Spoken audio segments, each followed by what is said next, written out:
Good evening, YouTube, and welcome to another edition of the Gentleman's Corner. And tonight I have noob webs, or I don't know how you prefer to go by. You can just call me Webbs. Webbs, all right. So I met you originally through Zoltan, who is a longtime friend and also has been on the Gentleman's Corner. And I'll kind of start off this whole thing with the same question I ask everybody else, which is who or what inspired you to YouTube and why? Honestly, it's a funny story. I'm older, so I've been around YouTube since its inception, basically.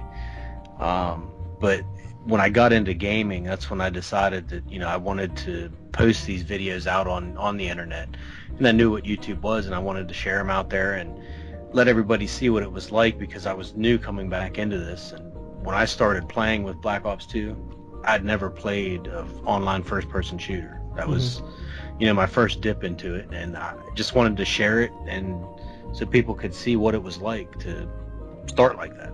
Right. Now, most of the videos on your channel are first-person shooters, Call of Duty, Battlefield. Is that a genre that you have a preference for? Are there other types of games that you like to play that you don't put up on your channel? I do like the RPG games. When I was playing on the 360, I had State of Decay. Okay. And I got the free Dead Rising downloads, and then GTA 5.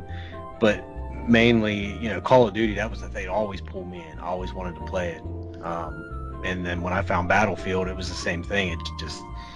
It's so addicting. I prefer those over the other ones. Sure. And there's that big dispute, or the debate, so to speak, on people who say, oh, Battlefield's better or Call of Duty's better. I play both, and I enjoy both for what they are. They are different. They're vastly different. I will say that I didn't like Battlefield 3 because it only ran at 30 frames a second, and it seemed jittery to me. See, I didn't play Battlefield 3. Okay. So again, I was a noob when I started playing Battlefield 4. All right. Are there certain things that you preferred one versus the other? Well, right now I'm preferring Battlefield 4, just because I needed a break from Call of Duty. Ghost was just wearing on me, and I was getting too frustrated and angry when I played it. So I just said I need a break for a while, and just been playing Battlefield 4, and so far I haven't been raging too much. That's good. Now, you're part of the season 3 of C3 from Serial Assassin. Correct. And me and Zoltan were both in season 2, although we knew each other from before that. Have you followed all of it, or did you just get into it recently? I got into it when Zoltan in season 2, because I was already subscribed to Killa 36 and Zoltan. So when I saw that they were in the C3, that's when I got into it. Just went from there. Okay. So you've known Zoltan and Killer. You're subscribed to them. You didn't play with them until PS4 time, correct? Right, because I previously was on 360, so we couldn't play because they were always PlayStation. Okay. Do you feel that it's harder to make connections with other people because of the different platforms? And I think I've asked this of some people before. It seems like we try and gravitate towards people who are on our own system because you can do things together. Right. See, and that's a tough one for me because I work in a computer field, so I understand servers and the way this technology works, and I don't understand why it has to be separated. They're both consoles, you're both playing online. Why can't Xbox and PlayStation play together? It doesn't make any sense. I guess it would require them to have dedicated servers. Well, yeah. So-called, in air quotes, dedicated server. Do you think that's the fuck you last stand of Call of Duty Ghosts, is the no dedicated servers, or do you think it's more the no quick scoping?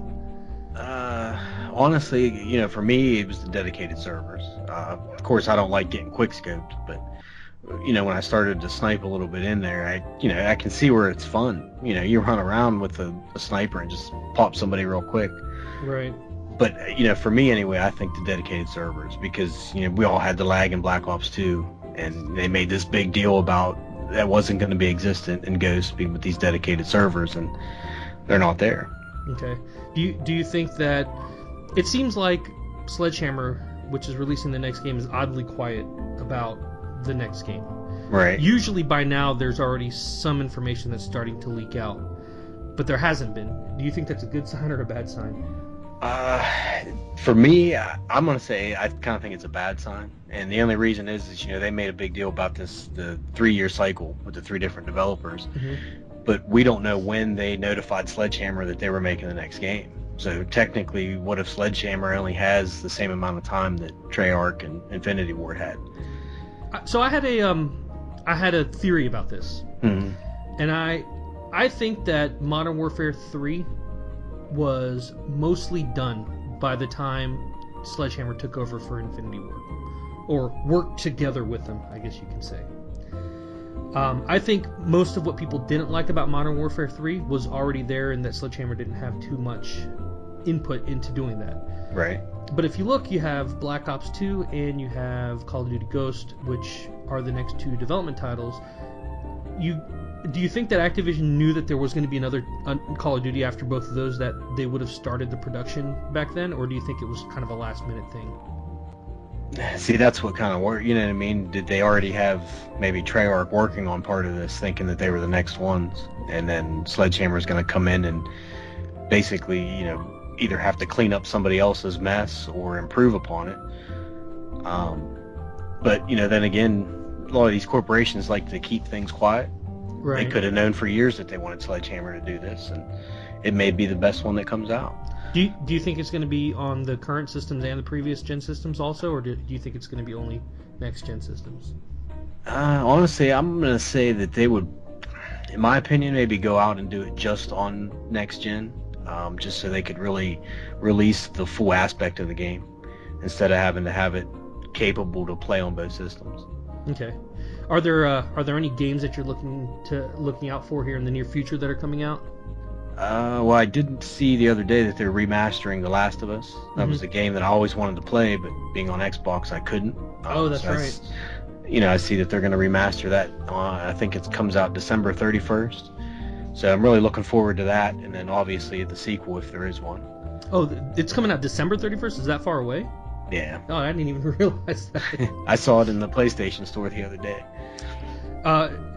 Now, me and you have some similar viewpoints in terms of like the channel and subscribers and views. I think that we both kind of do YouTube for some of the same reasons, which are just to kind of say what we want to say and talk about it.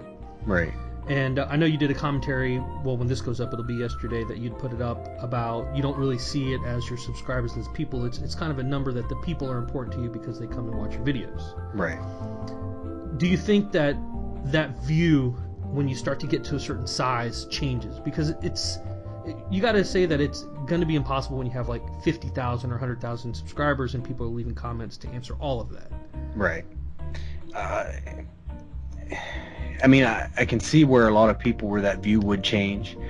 I wouldn't still look at everybody as a number like that. You know what I mean? If I would make every effort I could at least to go through the comments and reply to ones that I felt that, really needed a reply. Obviously, and I've seen bigger YouTubers, you get, great video, nice video, like 99% of it is the exact same comment. Right. So, those ones, does it really warrant a response? If somebody takes the time to write, quite a few sentences and explain or talk about something, I would at least try to acknowledge that in some way. Right. Just because they took the time to write all that. Sure. But I know it's impossible to, there's no way you're going to get them all. Right. Now, you have a series that you do on your channel, which is up to like 41 episodes, which is the Sunday Sub Shoutout. Right. Was there a particular reason why that came about? No. Basically, when I started the channel, obviously when I first started, I didn't have enough of a subscriber base or viewer base for that to do any good. But I always wanted to support other channels, other like-minded channels. And, shortly after I started my channel, that's when I started with the Sunday Sub Shoutout, was just to, thank everybody that was subscribed to me and kind of connect everybody together. And it just kind of snowballed from there, and didn't think it would last as long as it did. Are there any things that you're looking forward to be able to do here in terms of your channel in the near future? Things you're looking excited to do? Mainly, I don't know, I'm sure you've noticed, I'm trying to do more commentaries, because mainly when I started it was just montage type of videos with music. which everybody seemed to like, but I wanted to do more commentaries, and that was part of the reason. That's why I entered into the C3, to kind of give me that extra push to sit down and record and express what was on my mind, basically. Okay. So that's, I think, what I'm looking forward to most. All right. Well, I know it's already kind of late, and we both have things that we need to do. I do want to thank you for spending some time, talking with me and answering some questions. For the people who are not familiar with Webs, I'll put a link in the description to your channel and also a link to your Twitter account. Go and check him out. He's got some great Battlefield and Call of Duty videos. I'm sure you'll like them. And do you have anything else that you want to say to anybody that's listening or watching this? Just tell everybody, leave a like and comment down there for Carlos. I know you'd appreciate that. And thank you very much for having me on here. Absolutely. It was good to talk to you. Absolutely. All right. Well, I'm sorry. What was that? I know it's kind of hard to talk when we're all playing together. Yeah. I don't know why that is. You think we would talk a lot more, and it's just dead silence. I know. All right, man. Well, I will check you out later. And again, thank you for being on the Gentleman's Corner. Thank you. Bye.